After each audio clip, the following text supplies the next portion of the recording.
Olá, amigo, olá, amiga. Prazer enorme retornar com o programa Visão em Ação 5.0. Toda sexta-feira, 21 horas e 40 minutos, uma nova edição do programa preparado com muito carinho, especialmente para você. É com muita alegria que a gente recebe hoje remotamente, aproveitando as ferramentas que a tecnologia nos disponibiliza, o advogado Márcio Alvim, ele que tem uma série de atuações muito importantes, e o foco nosso hoje, nesse programa, são as eleições 2024. Márcio, que é um advogado com uma especialização na área do direito eleitoral, oferecendo contribuições importantes aqui no nosso estado. Quero agradecer muito, Márcio. Eu sei que a sua agenda é uma correria enorme e você consegue Imagina. encontrar um tempo para poder bater esse papo com os nossos amigos e amigas aqui de Nova Friburgo, da nossa região, através do Visão em Ação na TV Cidade. Seja muito bem-vindo ao nosso programa, Márcio. Obrigado. Olá, amigos do 5.0. Agradeço a honra, Marcelo. Tenho memória afetiva, Friburgo. Meu pai nasceu em Nova Friburgo.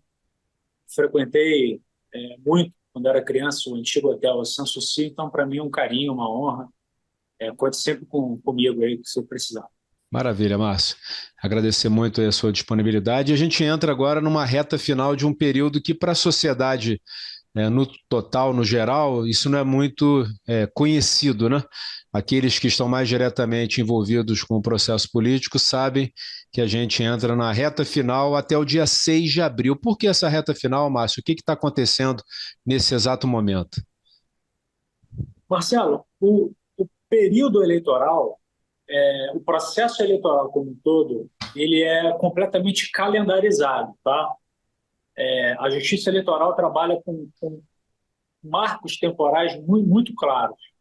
Especial, dia da eleição, data das diplomações, que são os principais. Então, quando a gente fala 6 de abril, aqui a gente está se referindo, né? Nós temos algumas datas bastante importantes, na verdade, três.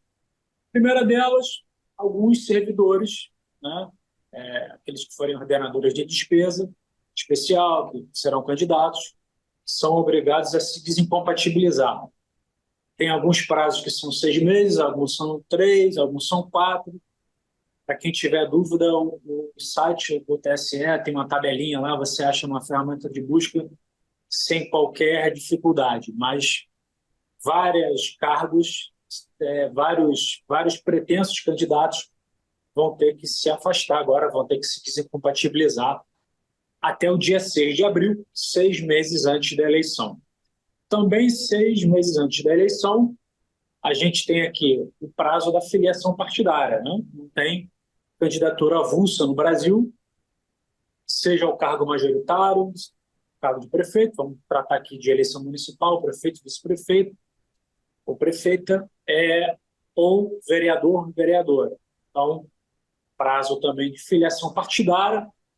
Para quem tem mandato eletivo, a gente está em meio, a gente está com a janela partidária aberta, né, que só serve para aqueles que têm mandato eletivo.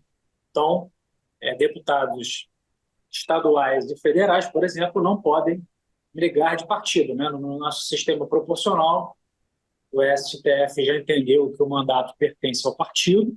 Né? Então, quer dizer, em regra, então, deputados federais e estaduais não podem. Mas os vereadores, que estão no exercício do mandato, podem migrar de legenda. O jogo político está em ebulição, está acontecendo, a bola está rolando, podem migrar sem risco de perda do mandato. E para quem não tem mandato eletivo, tem até o dia 6 para se filiar. E, por fim, a questão do domicílio eleitoral. A questão do domicílio eleitoral tem um aspecto muito interessante, Marcelo, que é o conceito de domicílio eleitoral é muito mais flexibilizado do que o conceito de domicílio civil. Para que eu, por exemplo, eu posso tranquilamente morar no Rio e votar ou ser votado, ou ser candidato por Nova Friburgo. Basta eu ter vínculo afetivo, político, empresarial, qualquer que seja o vínculo, eu não preciso residir, né, na comarca por onde eu pretenda concorrer ou que eu pretenda votar, o que gera até um um fenômeno bastante interessante. No Rio de Janeiro, acredito que se replique no Brasil, tem engarrafamento domingo de eleição, né? São as pessoas se deslocando, eu acredito que deva acontecer.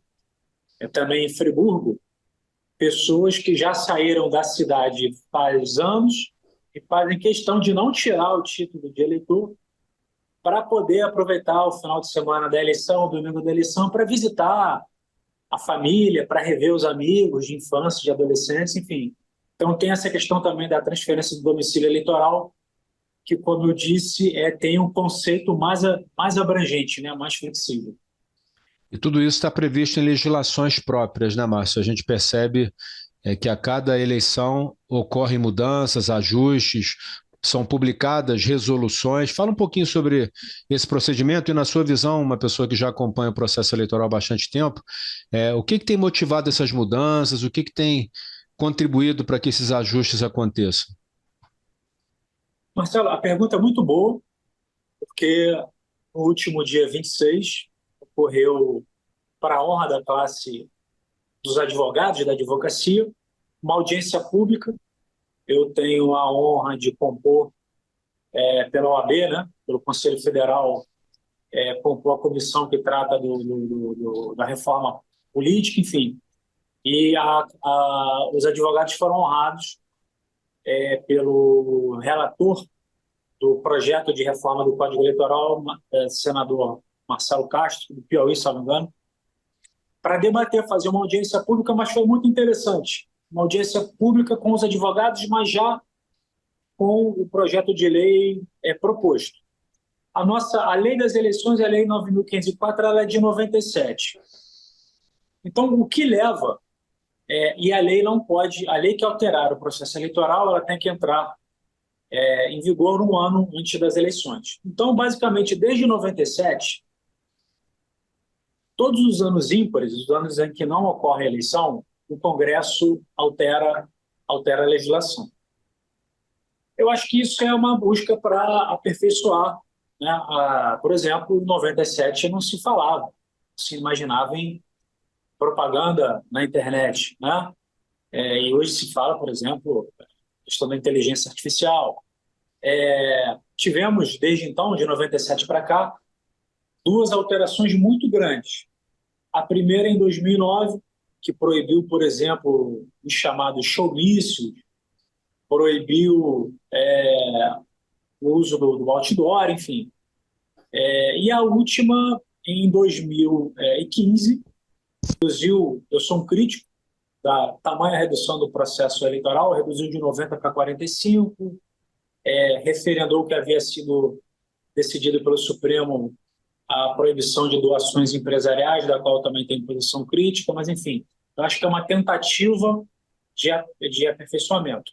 Mas, além das mudanças no campo legislativo, uma das funções da Justiça Eleitoral é normativa, né? Então, de certa forma, se diz no jargão que o TSE legisla, né? É até não é um termo tecnicamente muito apropriado, mas na prática acaba sendo dessa forma.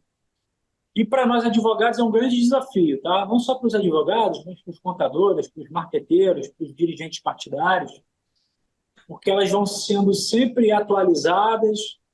A resolução, a função principal dela é uma função complementar, normatizar o detalhe do detalhe, né?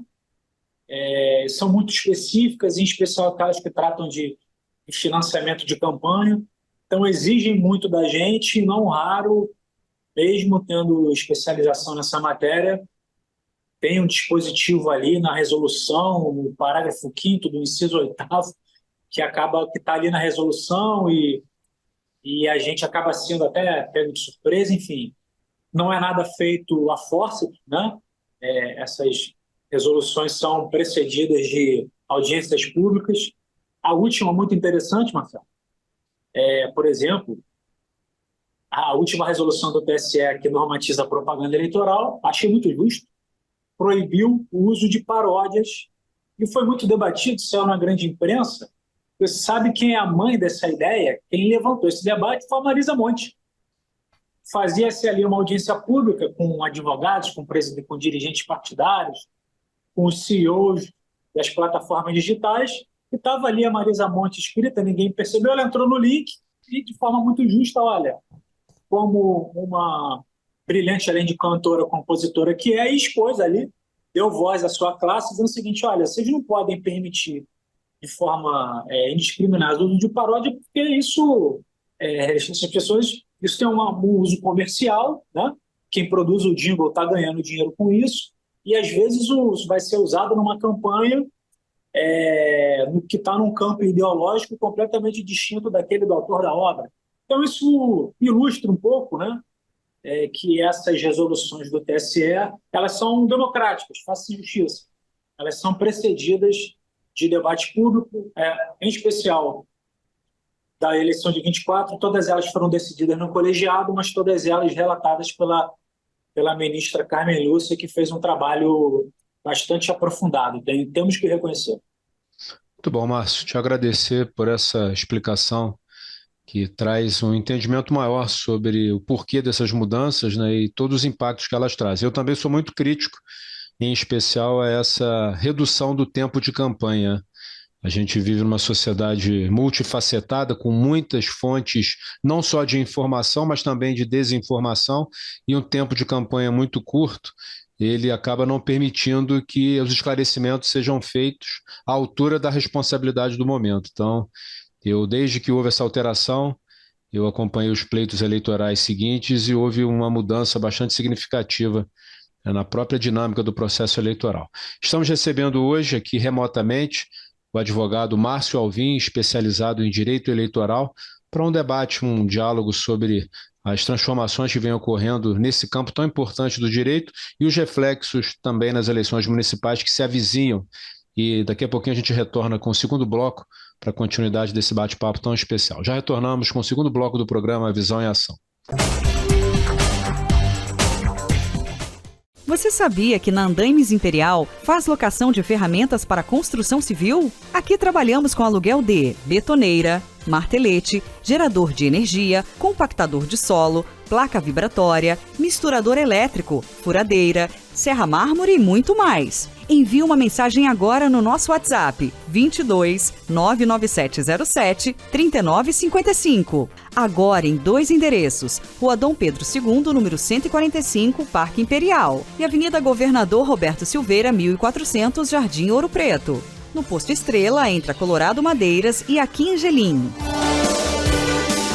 Nunca deixe para amanhã a revisão do seu carro. No Centro Automotivo Binho GNV você encontra instalação de GNV, manutenção, reteste de cilindro, mecânica em geral, freio, suspensão. Trabalhamos com bateria, pneus, borracharia. Profissionais capacitados para melhor atender. Avenida Antônio Mário de Azevedo 2143, bairro Córrego Dantas, em frente à transportadora Freelog. Telefone 22 998 18 3649. Binho GNV, Friburgo e Teresópolis.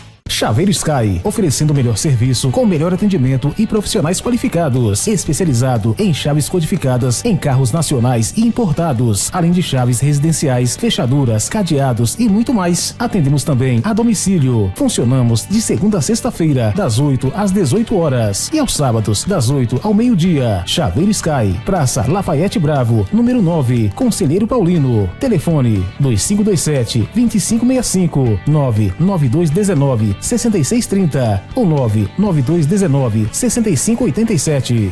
Capilar é uma clínica tricológica, especializada em saúde capilar. Ela é para você que sofre com queda de cabelo, calvície, psoríase e qualquer alteração de couro cabeludo e haste. Aqui você encontra equipamentos de ponta, os melhores produtos do mercado e uma equipe multidisciplinar. Carregamos uma visão biopsicossocial para promover a saúde dos cabelos, através da ciência tricológica, mas acima de tudo, a arte de lidar com o outro. Capilar é o lar para os seus cabelos.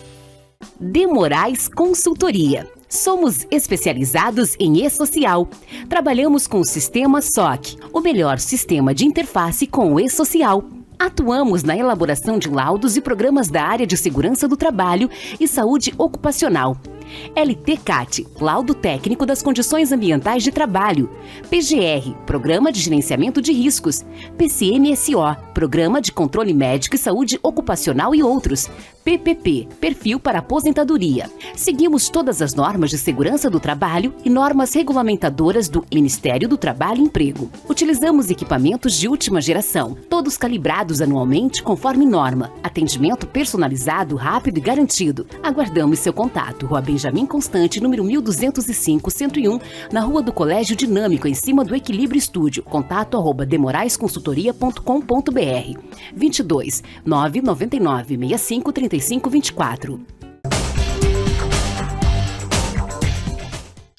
Estamos retornando com o programa Visão em Ação 5.0, recebendo hoje, diretamente da capital do estado do Rio de Janeiro, ele que é advogado especializado em direito eleitoral, Márcio Alvim, vasta experiência, trazendo informações relevantes aqui para a nossa comunidade. Nós que estamos às vésperas de algumas datas que são muito importantes. A principal delas, dia 6 de abril, é o prazo limite para aqueles que desejarem concorrer às eleições de 2024, para prefeito, prefeita, vice-prefeito, vice-prefeita, vereador, vereadora, precisarão estar habilitados através de uma filiação a um partido político. O nosso sistema eleitoral se organiza a partir dos partidos políticos até 6 de abril. E a janela partidária, que permite a mudança de partido por detentores de mandatos seletivos municipais nesse momento, ela se encerra na véspera do dia 6, não é isso, Márcio? Dia 5 de abril. Exatamente, a 5 de abril. Isso. E a gente agora, Márcio, eu quero fazer uma pergunta assim, o senso comum, né? Quando a gente traz profissionais do seu quilate, da sua envergadura, é para a gente também, de alguma forma, elucidar aspectos que no senso comum, por exemplo, fazem com que as pessoas digam que existe uma cota para a mulher. E assim, eu ouço isso com muita frequência e a gente, à medida em que vai aprendendo, a gente vai também procurando orientar adequadamente. Fala para a gente sobre isso, Márcio, por gentileza. Marcelo, eu acho que esse, sem a menor sombra de dúvida, do ponto de vista jurídico, foi o grande tema das últimas duas eleições, de 20 e de 22. A lei esse ano, essa lei que é interessante, né? Ela fala em reserva de gênero. Como você falou, no dia a dia, no jargão da política, é a cota feminina, mas a lei fala em reserva de gênero. Portanto, se pode ter uma nominata de vereador com 70% de mulheres e 30% de homens, né?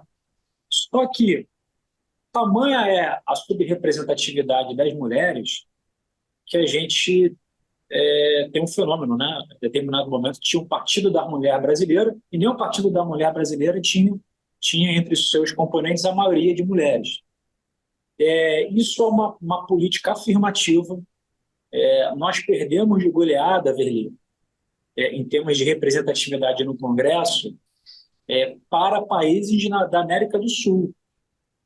Perdemos de goleada para a Argentina, para o Equador, para o México. Não estou aqui comparando com o Japão, com a Suécia. Então, essa é uma política afirmativa que diz que 30% dos cargos proporcionais têm que ser preenchidos por determinado gênero. Na prática, acabou sendo a cota feminina. Qualquer fração, nessa conta, qualquer fração arredondada para cima. E no decorrer desses anos, lembrando essa lei de 2009, uma das alterações ocorridas em 2009, esse ano ela debuta. Faça-se justiça, lei votada no Congresso Nacional. A classe política sim o quis. Esse mérito, com todo desgaste, é da classe política. Mas impressiona a recalcitrância na ponta em efetivar. Porque desde então a gente tem visto muito tentativa de burla, fraude, se cunhou o termo candidata laranja, e aqui é literal, tá? Para aqueles que são do ambiente político, para quem vai estrear esse ano. Entre no site do TSE, entre ali no Notícias. Toda semana, o TSE referendou a declaração de nulidade, de votos de determinada nominata que se valeu de fraude à cota de gênero. Então não adianta botar ali 30%. Vamos dizer, mais uma vez, ali fala em gênero, mas na prática é a cota feminina. Não adianta você colocar ali 30% de mulheres e essas candidaturas serem fictícias, né? O que é fictícia? Votação zerada ou pífia, 1, 2, 3, 4 votos, ausência de gasto de campanha, não faz propaganda para si, ou faz propaganda para outro, né? A gente tem casos aí no Rio de Janeiro e no Brasil afora, a candidata nas redes sociais fazendo propaganda para algum parente do sexo masculino, né? Ela sendo candidata. Então, isso é uma típica configuração da fraude, cujo Evidências, né? efeito é muito...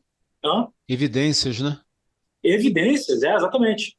Cujo efeito é, uma vez configurado, à luz do contraditório da tua defesa, obviamente tem que ter um processo para debater isso, mas o efeito é a declaração de nulidade de toda aquela nominata. Então, o sujeito que está caçado, que está sentado na cadeira, pode perder o seu mandato se ficar comprovado que o seu partido se valeu de uma candidatura fictícia. Ainda que ele não tenha participado, nem anuído, enfim, ele pode ser caçado como mero beneficiário. Então, esse é um cuidado, isso é uma política afirmativa, isso tem uma razão de ser, tá? Por conta da notória subrepresentatividade de mulheres, são mais da metade da população, é algo em torno de 15% do parlamento. Então, desculpa, eu não sou dono da verdade, mas é uma espécie de machismo estrutural, é óbvio que né? A gente perde de goleada para os outros países da América do Sul, então, por isso, quem for montar partido, como está nominada, quem for dirigente, não é só para bater percentual, é para efetivamente dar condições dessas candidatas, e efetivamente, se vai ter voto ou não, se vai performar, são outros 500. Agora, você dá condições, né, efetivas para que as mulheres possam ter a oportunidade de galgar um espaço de poder, né? Vários são os municípios importantes em que você tem na Câmara de Vereadores, você não tem nenhuma representante do sexo feminino. É normal isso? Óbvio que não, né? Então, para isso, olha aí. Verdade. E aqui, para exemplificar, Nova Friburgo, nós somos 190 mil habitantes, cerca de 160 mil eleitores, e maioria de mulheres também, pouco mais da metade de mulheres. E na Câmara Municipal, dos 21 parlamentares, nós só temos 3 mulheres. Exato. O que é absolutamente desproporcional ao perfil da própria demografia local, né? Exatamente. E ações como essa são muito importantes, porque parece que a mulher não quer participar da política. Não é nada disso. É o que a gente chama de machismo estrutural, que cria uma série de barreiras de entrada, as dificuldades, né, de conciliação, trabalho, família, política e por aí vai. Então, que a gente possa ser aqui agentes também, né, Márcio, de uma nova sociedade, uma nova forma de se encarar a política. Cada vez mais mulheres, cada vez mais os diversos segmentos representados. Márcio, um outro ponto que eu queria falar contigo também, nós vivemos sob a égide das coligações nas eleições majoritárias e proporcionais, aí num dado momento foi impedida a coligação na eleição proporcional e surgiu a figura da federação partidária. O que você pode falar a respeito para a gente, para os nossos amigos e amigas aqui? Marcelo, eu acho que, como você já delineou, as coligações continuam possíveis para os cargos majoritários. Para o sistema proporcional, não, né? Não tem mais coligação. Acho que essa proibição veio em boa hora. Ela era completamente... Havia uma promiscuidade, uma confusão, um partido de direita coligado com um partido de esquerda, enfim. A razão de ser há uma bandeira, né, de enxugar-se. A gente precisa ter, obviamente, a gente precisa de mais democracia, mas a gente não tem corrente ideológica, por exemplo, para ter 33 partidos políticos no Brasil. Acho que é algo em torno inadmissível, né? Virou, sem o menor constrangimento, partido político virou business para alguns, né? E também, não só na eleição, mas acaba a eleição, como é que o chefe do Poder Executivo, né, em especial o presidente da República, qualquer que seja, tá, gente? Como é que você senta para negociar com 28 líderes? Né? Impossível, impossível.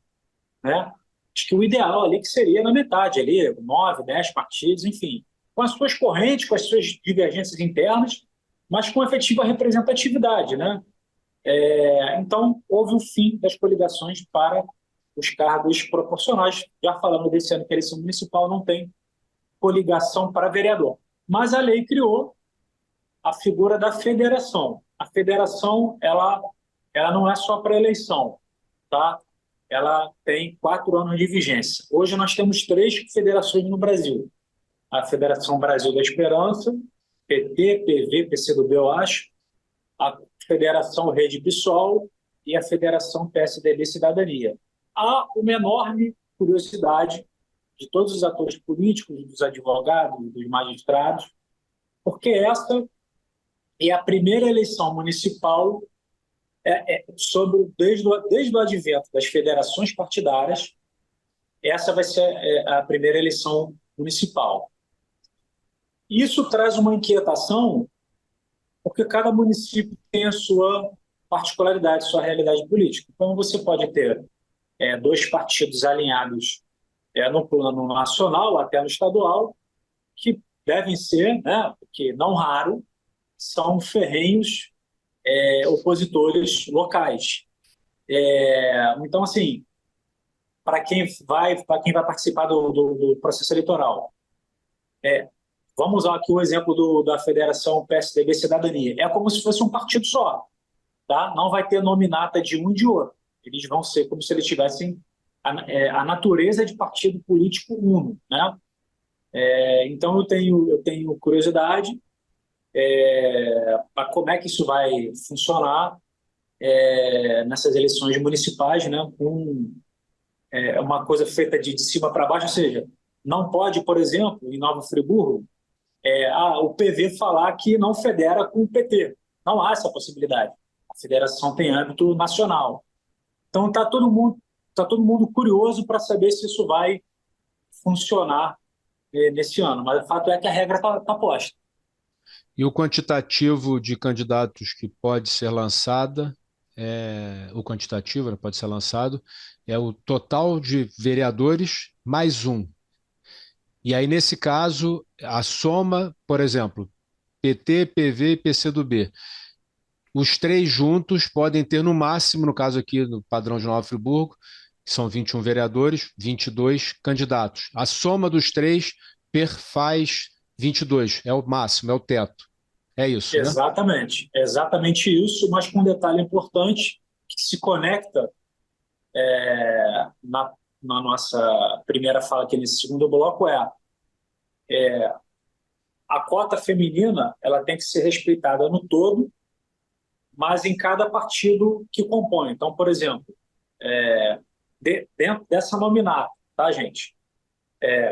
O PV, vamos supor, vamos trabalhar aqui com a Federação Brasil da Esperança. O PV está indicando 3 candidatos.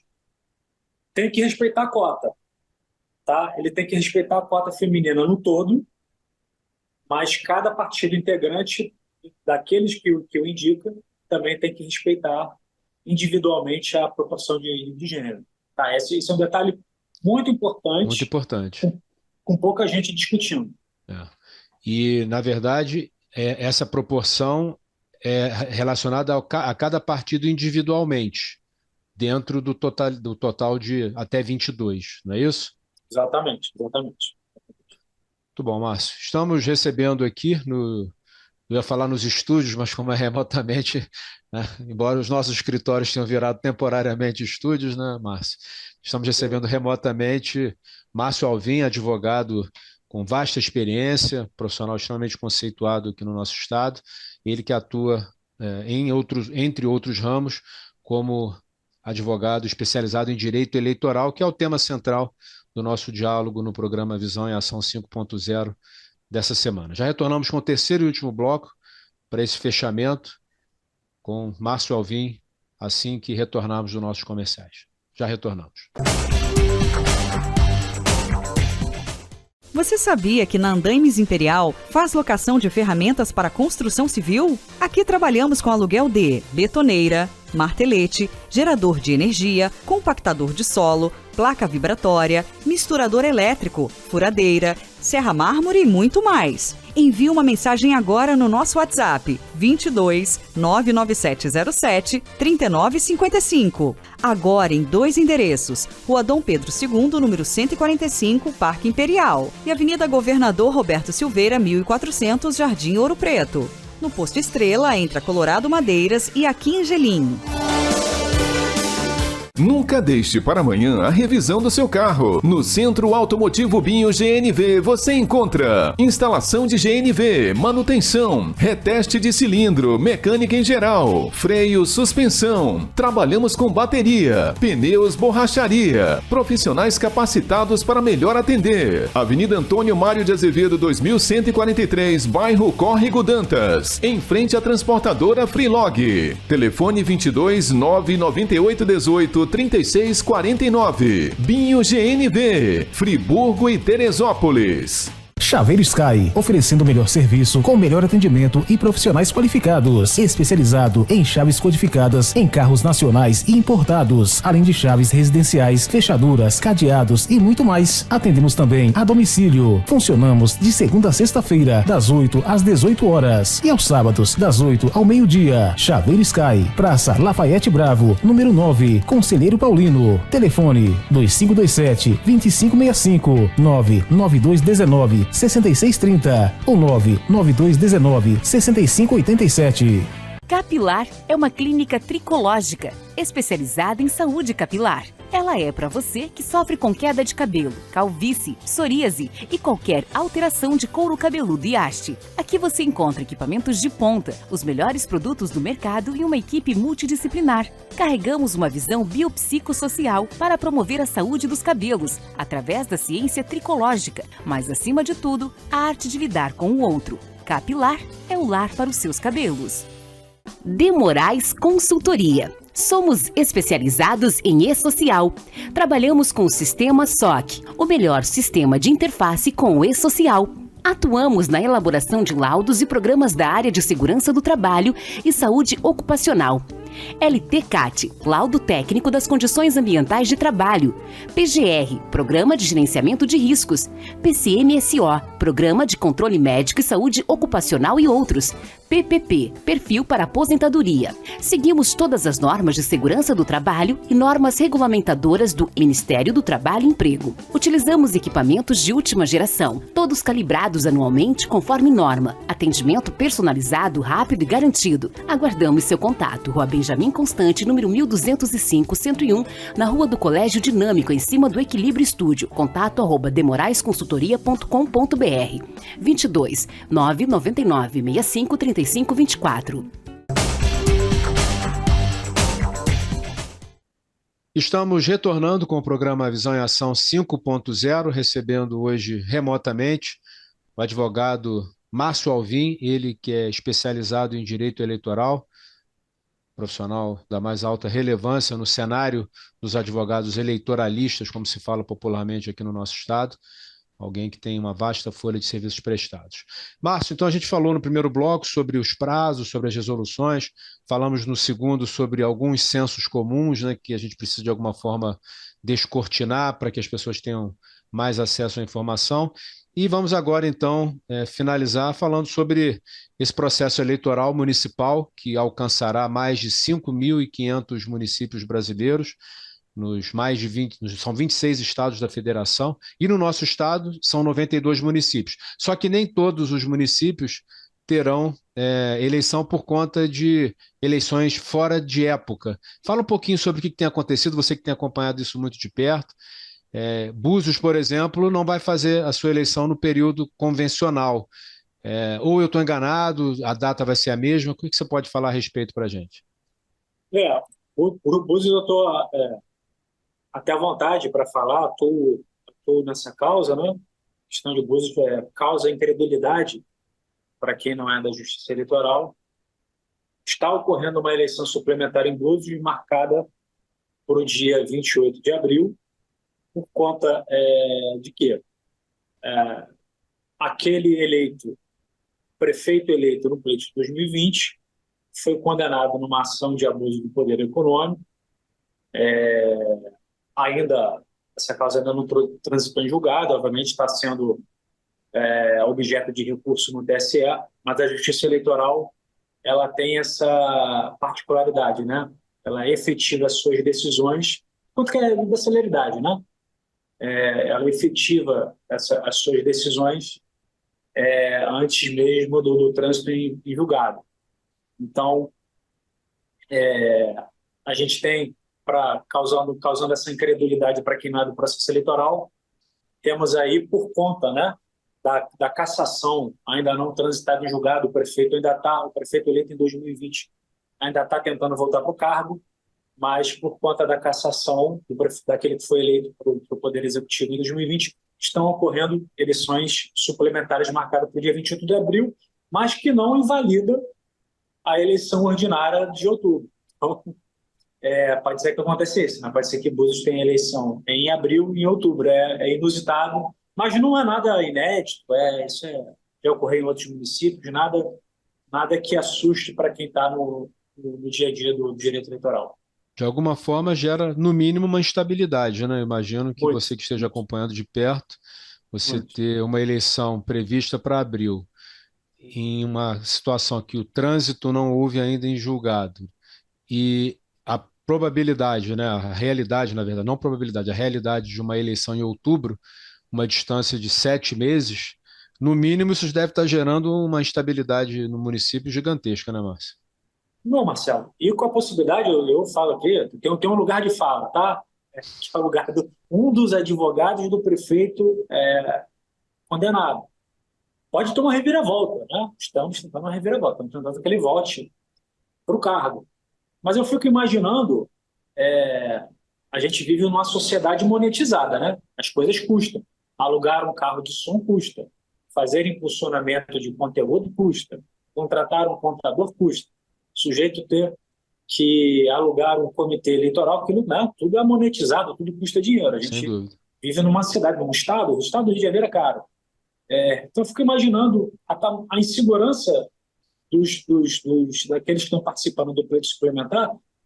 Imagina o cara tá tendo um gasto ali, tem uma reviravolta e o prefeito condenado voltar para o cargo, né? E tudo aquilo perdeu o sentido.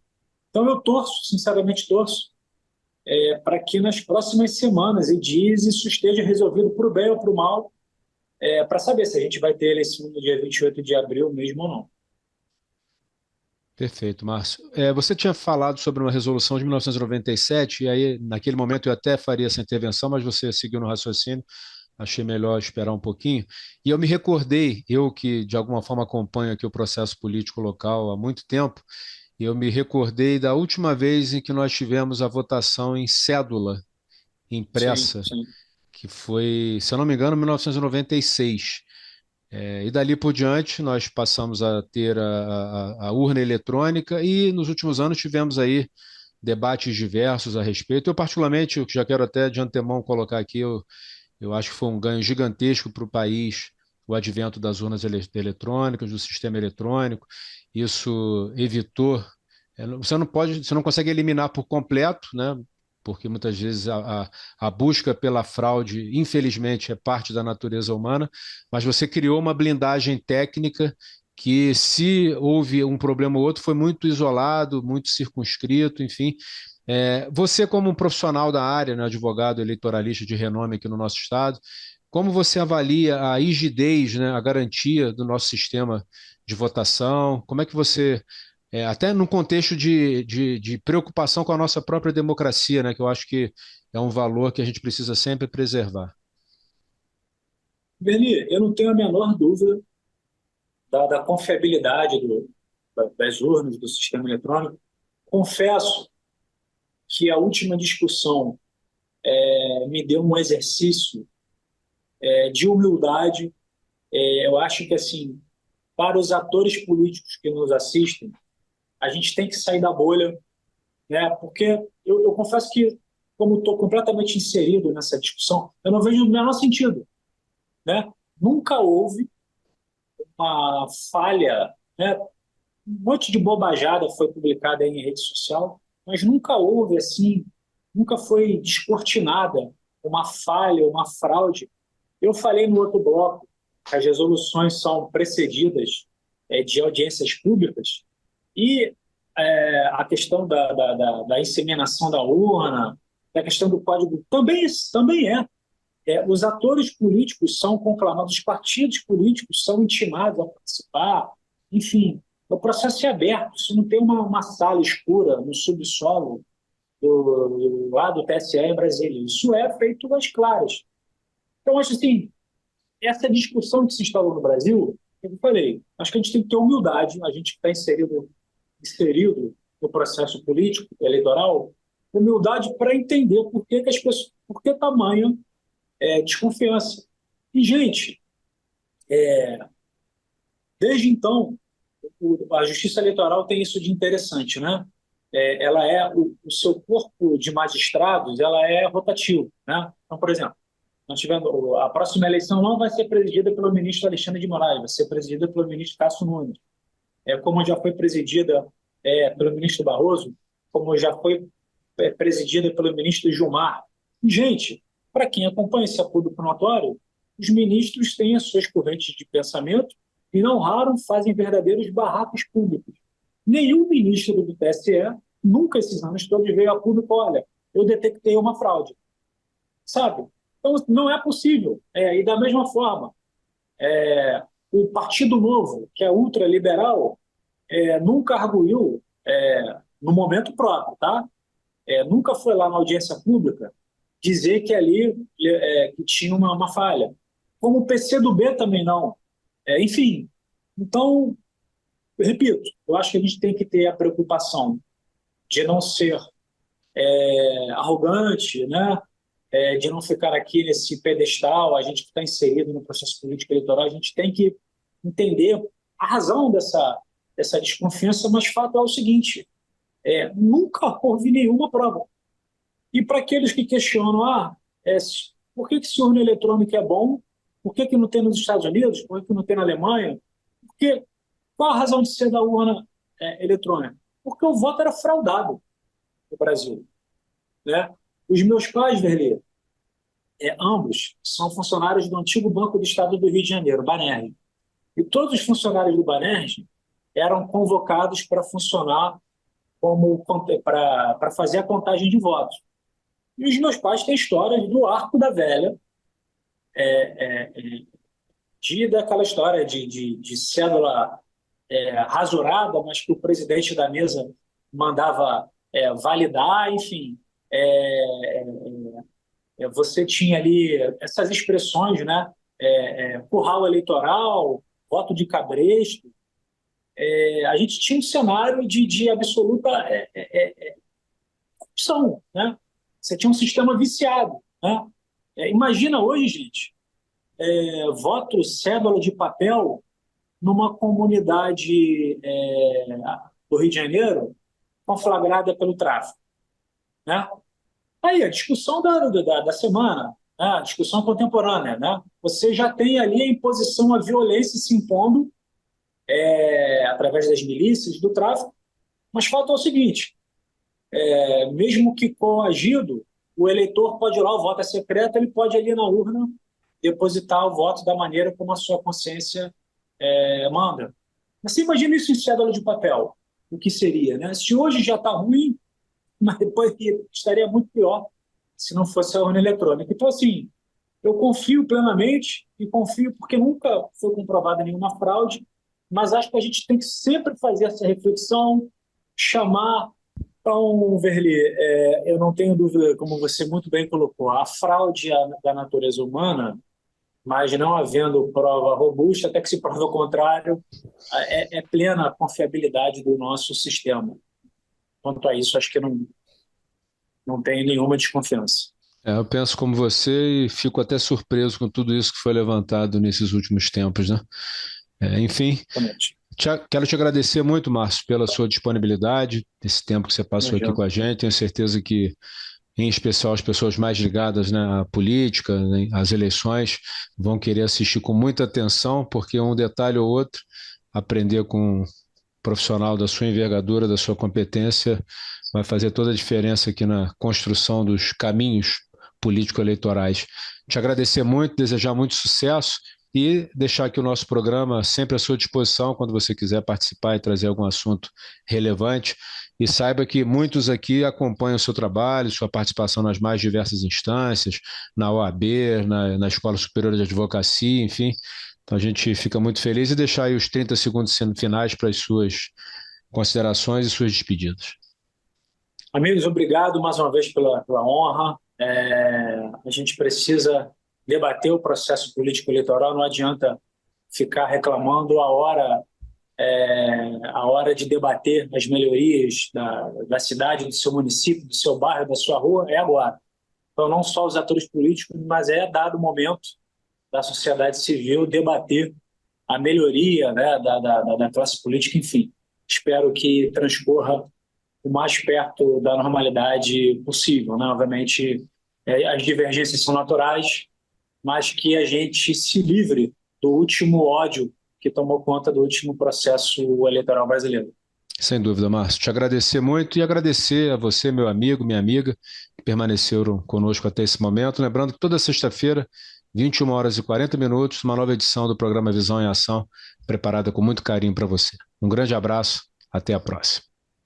Tchau, abraço, gente.